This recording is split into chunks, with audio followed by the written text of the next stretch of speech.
100% job గ్యారంటీతో ISTTM business school admissions open. నమస్తే, welcome to Suman TV. నేను మీ సాయి. ఆంధ్రప్రదేశ్లో పెన్షన్ల పంపిణీ కార్యక్రమం ఒక పండుగ కార్యక్రమం లాగా జరుగుతుంది. గతంలో ఎప్పుడు లేనటువంటి విధంగా పూర్తిగా ఈ స్థాయిలో అక్కడ పెన్షన్లకు సంబంధించిన చర్చ కొనసాగడానికి గల కారణాలు ఏంటి, ఈసారి పెన్షన్లు ఇవ్వడంలో ఉన్నటువంటి ప్రత్యేకత ఏంటి, దీనికి సంబంధించి మనం మాట్లాడుతూ మనతో పాటు Suman TV news chief editor Keshav గారు ఉన్నారు. కేశవ్ గారు నమస్తే. సో ప్రతి ప్రభుత్వం పెన్షన్లు ఇస్తుంది, గత ప్రభుత్వం పెన్షన్లు ఇచ్చింది, కానీ ఈసారి మాత్రం ఆంధ్రప్రదేశ్లో టీడీపీ ప్రభుత్వం ఇస్తున్నటువంటి పెన్షన్ను అదొక పెద్ద కార్యక్రమం లాగా, పండుగ వాతావరణం లాగా ఆంధ్రప్రదేశ్లో కొనసాగిస్తున్నటువంటి పరిస్థితి ఏంటి, అంత ప్రత్యేకత ఈ పెన్షన్? ముఖ్యమంత్రి ఇంటింటికి వెళ్ళి పెన్షన్స్ ఇవ్వడం అనేది కొంచెం కొత్తగా ఉండొచ్చు, కానీ ఏంటంటే ఇప్పుడు ఆంధ్రప్రదేశ్లో నడుస్తున్నటువంటి పరిపాలన విషయంలో కొన్ని ఎన్నికల హామీలకి రాష్ట్రంలోనే కాదు దేశంలో కూడా ఇప్పటివరకు ఎక్కడ జరగనటువంటి అంశం ఇది.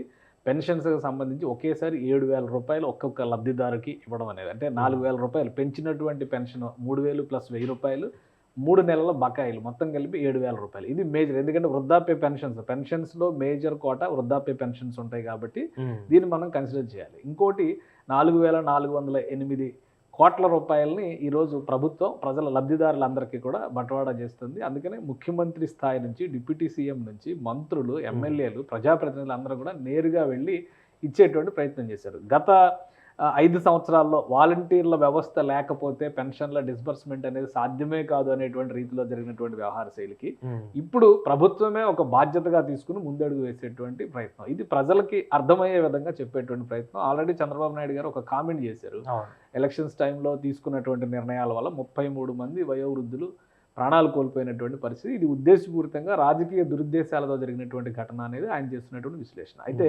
పెన్షన్స్ వైపు రాజకీయాలు పక్కన పెట్టి మనం పెన్షన్స్ గురించి మాట్లాడితే, వెల్ఫేర్ స్టేట్ అనేది ఎప్పుడు కూడా సంక్షేమం ఏ స్థాయిలో అమలు చేస్తారో అలానే వసతుల్ని ఏ స్థాయిలో కల్పిస్తారు, ఈ 2 అంశాల మీద ఆధారపడి ఉంటుంది. దాంతోపాటు 3వ అంశం ఏంటంటే స్టేట్ పర్ క్యాపిటా ఇన్కమ్, వ్యక్తిగత వినిమయ స్థాయి ఏ విధంగా పెరుగుతుంది అనే దాని మీద ఆ రాష్ట్ర అభివృద్ధి కూడా నిర్ణయం అయ్యేటువంటి అవకాశం ఉంటుంది. సో గత ప్రభుత్వం చేసినటువంటిది 3,000 రూపాయల పెన్షన్ని పెంచేటువంటి క్రమంలో 250 ఇట్లా 3 దశలుగా 4 సంవత్సరాలు చేసింది. అయితే ఈసారి ఒకేసారి 1,000 రూపాయలు పెంచడం, అలానే వివిధ కేటగిరీలు, ఇప్పుడు రాష్ట్రంలో అమలవుతున్నటువంటి పెన్షన్స్ విధానంలో 28 కేటగిరీలు ఉన్నాయి. సో 28 కేటగిరీలని ఎన్హాన్స్ చేసింది ఈసారి ప్రభుత్వం. అంటే ఒక కేటగిరీలో తీసుకున్నటువంటి వారికి ఇంకో కేటగిరీలో పెన్షన్ వచ్చేటువంటి అవకాశం ఉండదు. కాకపోతే ఏంటంటే మేజర్ స్కేల్ 65,18,000 మంది పెన్షనర్లకి ఈరోజు ప్రభుత్వం పెన్షన్స్ మెన్షన్ చేసింది. సో అందులో ఉన్నటువంటి మేజర్ స్కేల్ ఏంటంటే 28 కేటగిరీలు ఉన్నాయి. అందులో మేజర్ స్కేలు వృద్ధాప్య పెన్షన్స్, అవి కాకుండా ఒంటరి మహిళలకి సంబంధించి, అలానే వికలాంగులకి సంబంధించి రకరకాల కేటగిరీలు ఉన్నాయి. ఆ 28 కేటగిరీలు మనం ఒకసారి చూస్తే కనుక, సో ఎన్నికల ప్రచారంలో ప్రభుత్వం చెప్పినటువంటి మాట 3,000 ప్లస్ 1,000 రూపాయలు అంటే 4,000 పెంచుతాం అనేటువంటి మాట మాత్రమే చెప్పింది.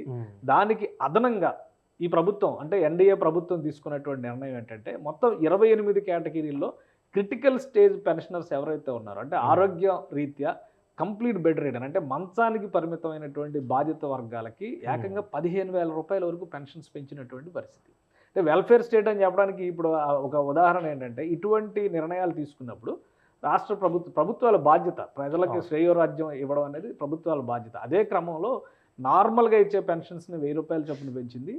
ఈ కేటగిరీలో ఉన్న వాటిని ఒకేసారి 10,000, 15,000 అంటే ఆల్మోస్ట్ 2 రెట్లు 3 రెట్లు పెంచినటువంటి పరిస్థితి ఉంది. అందుకనే రాష్ట్ర ప్రభుత్వ పక్షాన ఇచ్చినటువంటి హామీని నెరవేరుస్తున్నాం. ప్లస్ ఇంకోటి సంవత్సరానికి ఇది మొత్తం లెక్కేసి చూస్తే దగ్గర 32,000 కోట్ల రూపాయలు బట్వాడా జరిగేటువంటి అవకాశం ఉంది రాష్ట్ర ప్రభుత్వం నుంచి. సో ఇది తెలుగుదేశం పార్టీ ప్రధానంగా క్లెయిమ్ చేస్తున్నటువంటి అంశం ఏంటంటే, రాజకీయ కోణంలో చూస్తే పెన్షన్ సిస్టమ్ని స్టార్ట్ చేసింది ఫస్ట్ ఎన్టీ రామారావు 30 రూపాయలతో స్టార్ట్ చేస్తే, చంద్రబాబు నాయుడు 95లో ముఖ్యమంత్రి అయిన తర్వాత ఆయన 75 రూపాయలు పెంచారు. తర్వాత రాజశేఖర రెడ్డి గారి హయాంలో అది 1,000 రూపాయలకి వెళ్తే, మళ్ళీ చంద్రబాబు నాయుడు గారి హయాంలోనే, రాజశేఖర రెడ్డి గారి హయాంలో అది 400 రూపాయలకి వెళ్తే, చంద్రబాబు నాయుడు గారి హయాంలోనే 1,000 రూపాయలు 1,000 నుంచి 2,000కి వెళ్ళింది. సో ఇప్పుడు మళ్ళీ చంద్రబాబు నాయుడు హయాంలోనే 3,000 నుంచి 4,000కి వెళ్తుంది. సో ఈ అంశాలని పార్టీ పరంగా వాళ్ళు చేసేటువంటి ప్రొజెక్షనాలు చేస్తారు, బట్ ఫైనల్గా ప్రజలకు రావాల్సినటువంటి రిజల్ట్ వచ్చిందా లేదా అనేది మనం చూడాల్సినటువంటి అంశం. ఈ కేటగిరీలో ట్రాన్స్జెండర్ అనేటువంటి అంశాన్ని కూడా మెన్షన్ చేశారు 4,000 పెంచుతూ. అంటే దీంట్లో ఇంకా కొన్ని వర్గాలు ఉంటాయి ట్రాన్స్జెండర్లు కూడా, అందరికీ కూడా మెన్షన్ చేస్తారా దీనికి, లేకుంటే ఇందులో ఉన్నటువంటి వర్గాలు ఒకసారి మనం చూద్దాం. సో ఓల్డ్ ఏజ్ పెన్షన్ వచ్చేసి వృద్ధాప్య పెన్షన్ 3,000 నుంచి 4,000 పెంచారు. విడో అంటే భర్త లేని వాళ్ళకి సంబంధించి 3,000 నుంచి 4,000 పెంచారు. ఇక వీవర్స్కి సంబంధించి చేనేత కళాకారులు, ఎందుకంటే వాళ్ళకి శారీరక పరిశ్రమ ఎక్కువగా ఉంటుంది కాబట్టి వాళ్ళకి కూడా పెన్షన్స్ అమలు చేస్తున్నారు. అది 3,000 ఉండేది 4,000 చేశారు. ట్యాడీ ట్యాపర్స్ అంటే చెప్పులు కుట్టే పనిలో ఉండేటువంటి వాళ్ళకి 3,000 నుంచి 4,000 చేశారు. ఫిషర్మెన్ మత్స్యకారులకు సంబంధించి కూడా 3,000 నుంచి 4,000 చేశారు. అలానే సింగిల్ ఉమెన్ ఒంటరి మహిళలకు సంబంధించి 3,000 నుంచి 4,000 చేశారు. ట్రెడిషనల్ కాబ్లర్స్ ఇది కూడా 3,000 నుంచి 4,000 చేశారు. ట్రాన్స్జెండర్స్ అంటే ఇది కూడా 3,000 నుంచి 4,000 చేశారు. ఏఆర్టీ అంటే ఇది హెచ్ఐవితో బాధపడుతున్నటువంటి వ్యాధిగ్రస్తులకు సంబంధించినట్టుది, అది కూడా 3,000 నుంచి 4,000 చేశారు.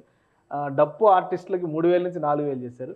పెన్షన్స్ టు ఆర్టిస్ట్ కళాకారులకు ఇచ్చేటువంటి పెన్షన్స్ కూడా 4,000 చేశారు. సో ఇది ఓవరాల్గా ఇప్పుడు 4,000 కేటగిరీలో ఉన్నటువంటి స్కీమ్ ఇది. అలానే ఎన్హాన్స్మెంట్ ఆఫ్ డిజేబుల్డ్ పెన్షన్స్ అంటే దివ్యాంగులుగా మనం ఇప్పుడు పేర్కొంటున్నాం కదా, సో వాళ్ళకి సంబంధించి కూడా 3,000 నుంచి 6,000 అంటే డబల్ అయింది వాళ్ళ పెన్షన్స్. అలానే ఇది లెప్రసీ అంటే కుష్టు వ్యాధితో బాధపడుతున్నటువంటి వాళ్ళకి కూడా 3,000 నుంచి 6,000 కేటగిరీ పెంచారు. ఫుల్లీ డిజేబుల్డ్ పర్సన్స్ అంటే పూర్తిగా మంచానికి పరిమితం అయిపోయిన 15,000 వరకు. 15,000 పూర్తిగా రాష్ట్ర ప్రభుత్వమే ఇస్తుందా, కేంద్ర ప్రభుత్వం కల్పిస్తుందా? రాష్ట్ర ప్రభుత్వం పెన్షన్ స్కీమ్స్ అన్ని కూడా రాష్ట్ర ప్రభుత్వాలు తీసుకుంటున్నటువంటి స్కీమ్స్ ఇవి. 13 కేటగిరీలు. ఇక మిగతా పెరాలసిస్ అంటే వ్యాధుల తీవ్రతను బట్టి కూడా గతంలో ఇచ్చేటువంటి పెన్షన్స్ ఇవి, ఇప్పుడు పెంచినటువంటి పెన్షన్స్ ఇవి. పెరాలసిస్ తో బాధపడుతున్న వాళ్ళకి వీల్ చైర్ కి పరిమితం అయ్యి బెడ్కి పరిమితమైన వాళ్ళకి 5,000 నుంచి 15,000 పెంచారు. అలానే మస్కులర్ డిస్ట్రోఫీకి సంబంధించి 5,000 నుంచి 10,000 పెంచారు. అలానే ఇది బోధకాలు వ్యాధి అంటారు కదా, ఎలిఫెంటాసిస్, దానికి 5,000 నుంచి 10,000 పెంచారు. కిడ్నీ, లివర్, హార్ట్ ట్రాన్స్ప్లాంట్ వీటితో సమస్యలతో ఉన్న వాళ్ళకి 5,000 నుంచి 10,000 చేశారు. అలానే డయాలసిస్కి సంబంధించి 5,000 నుంచి 10,000 చేశారు. డయాలసిస్లో డిఫరెంట్ కేటగిరీస్ అనమాట. గ్రేటర్ దాన్ 15 ml GFRలో ఉన్న వాళ్ళకి కూడా 10,000 చేశారు. సో సికేయు డయాలసిస్, సికేడియు డయాలసిస్ అది కూడా 10,000 చేశారు. ఇతర కేటగిరీలకు సంబంధించి ప్రైవేట్ డయాలసిస్లో ఉన్నాయి, గతంలో ఏమున్నాయి అవి స్టేటస్ కోలో ఉన్నాయి, నో చేంజ్ అనమాట. అలానే సికిల్ సెల్ కానీ, తలసేమియా కానీ, హిమోఫీలియా లాంటి వ్యాధులతో బాధపడుతున్న వాళ్ళు కానీ, సైనిక్ వెల్ఫేర్ పెన్షన్స్ అవి కూడా 5,000 ఉంచారు. సో అభయహస్తం కింద ఇస్తున్నది 500 ఉంది, అది అలానే ఉంచారు.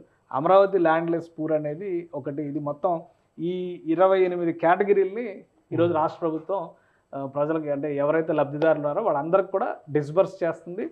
అది మొదటిసారిగా ఇది ఇస్తున్నారు కాబట్టి, పెంపుని అమలు చేసి ఇస్తున్నారు కాబట్టి ప్రజలందరికీ తెలియాల్సిన అవసరం ఉందని 1 to 1 మ్యాక్సిమం గవర్నమెంట్లో ఉన్నటువంటి కీ పొజిషన్స్లో ఉన్న నేతలందరూ కూడా ప్రజాక్షేత్రంలోకి వెళ్ళారు. కొంతమంది అయితే మనం చూడొచ్చు, రామానాయుడు, మంత్రి రామానాయుడు అయితే వికలాంగుల కాళ్ళు గడిగి మరి వాళ్ళకి పెన్షన్స్ ఇచ్చినటువంటి పరిస్థితి ఉంది. మచిలీపట్నంలో గతంలో ప్రభుత్వం వికలాంగ మహిళ పర్వీన్ అనేటువంటి మహిళకి సంబంధించి పెన్షన్ ఎత్తేస్తే ఈసారి ఆమెకి ఏకంగా 15,000 పెంచి ప్రతి నెల మేము ఇస్తామని చెప్పని కొల్లు రవీంద్ర ఈరోజు ఆమెకి డబ్బు ఇచ్చినటువంటి సహాయం అందించినటువంటి పరిస్థితి ఉంది. సో ఇది అంతా కూడా ఓవరాల్గా రాష్ట్రంలో సంక్షేమ రాజ్యం నడుస్తుందనేటువంటి సంకేతంలో భాగంగా రాష్ట్ర ప్రభుత్వం ప్రెస్టీజియస్గా తీసుకున్నటువంటి ప్రోగ్రాం కాబట్టి చంద్రబాబు నాయుడు గారు పాలాభిషేకాలు కూడా చేస్తున్నారు. ఎందుకంటే చెప్పిన వెంటనే ఈ స్కీమ్ అమలు చేశారు అనేటువంటి విషయాన్ని తెలియజేస్తూ కృతజ్ఞతాపూర్వకంగా పాలాభిషేకాలు కూడా చేస్తున్నారు. సో ప్రభుత్వం చెప్తున్నటువంటి వెర్షను అలానే ప్రజలు ఎదుర్కొంటున్నటువంటి బాధలు. ఈరోజు ఆంధ్రప్రదేశ్లో చాలా చోట్ల ఉపాధి సమస్య, ఉపాధి మార్గాలు ఏమి అనేది, అలానే గ్రామీణ ప్రాంతాల్లో అభివృద్ధి లేమి అనే దాంతో సమస్యలు ఎదుర్కొంటున్నటువంటి పరిస్థితి ఉంది. సో ఇన్స్టెంట్ రిలీఫ్గా ప్రభుత్వం ఇస్తున్నటువంటి ఈ పెన్షన్ స్కీమ్స్ ఈ స్థాయిలో పక్కనే ఉన్నటువంటి తెలంగాణ రాష్ట్రంలో కూడా ఇప్పుడు పెన్షన్స్ అమలు చేయలేదు, అది కొత్తగా పెట్టినటువంటి, కొత్తగా చెప్పినటువంటి ఇంకా అమలు చేయలేదు.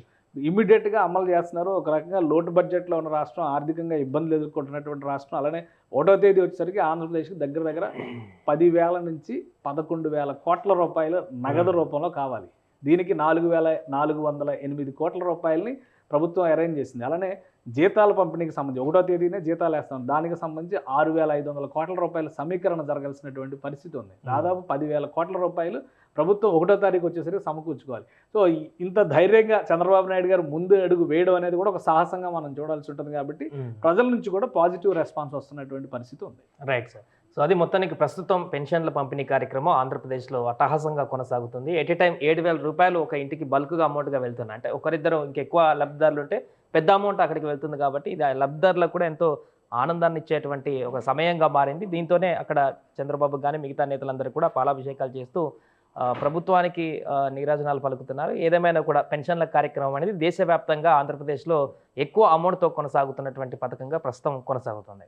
సుమన్ టీవీలో మీ పర్సనల్ అండ్ బిజినెస్ ప్రమోషన్స్ కోసం కింది నెంబర్కి కాంటాక్ట్ చేయండి.